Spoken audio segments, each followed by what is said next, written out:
Budget यानी सरकार की जमा और खर्च का हिसाब किताब। सरकार के पास कहां से कितना रुपया आता है और कहां कितना खर्च होता है, जानेंगे बजट एक्सप्लेनर में। 1 फरवरी 2024 को वित्त मंत्री निर्मला सीतारमण ने अंतरिम बजट पेश किया था। इस दौरान उन्होंने बताया था कि भारत सरकार इस साल करीब 59,95,000 करोड़ रुपए खर्च करेगी।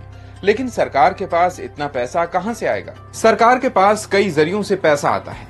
इसे 2 हिस्सों में बांटा जा सकता है। पहला, रेवेन्यू यानी मोटे तौर पर टैक्स के जरिए मिलने वाला पैसा। दूसरा, कैपिटल यानी कर्ज के जरिए मिलने वाला पैसा। इनके अलावा कई और जरियों से भी सरकार के पास पैसा आता है। अब इसे थोड़ा डिटेल से सेक्टर वाइज समझते हैं। अंतरिम बजट के मुताबिक केंद्र सरकार के पास इनकम टैक्स यानी आय पर लगने वाले टैक्स से अपनी कुल जमा का 19% यानी 11,56,000 करोड़ रुपए, जीएसटी से करीब 18% यानी 10,68,000 करोड़, कंपनियों से वसूले गए कॉर्पोरेशन टैक्स से 17% यानी 10,43,000 करोड़, मैन्युफैक्चरिंग पर लगने वाले उत्पाद शुल्क से कुल जमा का 5% यानी 3,19,000 करोड़, किसी सामान के आयात निर्यात पर लगने वाला सीमा शुल्क या कस्टम ड्यूटीज से करीब 4% यानी 2,31,000 करोड़, सर्विस और केंद्र शासित प्रदेशों से आने वाले दूसरे टैक्सेस से 0.2% यानी 14,000 करोड़ रुपए, सरकारी कंपनियों के मुनाफे और कर्ज पर ब्याज यानी इंटरेस्ट एंड डिविडेंड से 3% यानी 1,83,000 करोड़ रुपए आने का अनुमान था। और इनके अलावा सरकार के पास दूसरे जरियों से भी कुल जमा का करीब 4% यानी 2,17,000 करोड़ रुपए जमा होना था,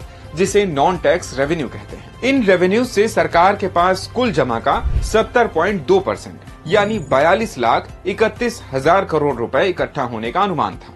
इसके अलावा बाकी खर्च के लिए सरकार को कर्ज से पैसा जुटाना था। सरकार के पास कुल जमा का 28% यानी 16,85,000 करोड़ कर्ज से आना था। ये कर्ज बैंकों, बाजार, विदेश और दूसरे जरियों से लिया जाता है। इसे डेप्ट रिसिप्ट्स कहते हैं। कर्ज के अलावा अनुदान आदि के जरिए से 1% यानी 76,000 करोड़ रुपए आने का अनुमान था। इस तरह सभी जरियों से सरकार के पास कुल 59,50,000। पूरा वीडियो देखने के लिए डाउनलोड करें दैनिक भास्कर ऐप।